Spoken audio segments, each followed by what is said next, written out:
Hai semuanya, selamat malam. Jadi hari ini kita akan membahas tentang yang namanya rule of law. Jadi ini adalah konsep negara hukum. Nah, konsep negara hukum atau rule of law ini berarti bahwasanya semua tindakan pemerintah didasarkan pada hukum. Ya, jadi misalnya dalam Undang-Undang Dasar 1945 dikatakan bahwasanya negara Indonesia adalah negara hukum. Berarti tiap tindakan yang dilakukan oleh pemerintah itu didasarkan pada hukum. Itu dimaksud dengan rule of law. Jadi bukan kekuasaannya sifatnya absolut. Misalnya pemerintah dalam hal ini tidak melakukan suatu tindakan semena-mena misalnya dengan kekuasaan yang dimilikinya, tapi berdasarkan pada hukum.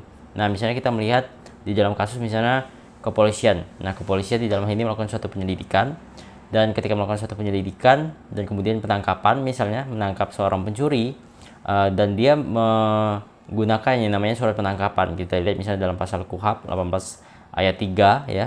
Jadi seperti itu. Jadi harus ada dasar-dasar hukumnya ya. Jadi seperti itu. Kalau misalnya teman-teman ada pertanyaan, silahkan berikan komentar dan terima kasih.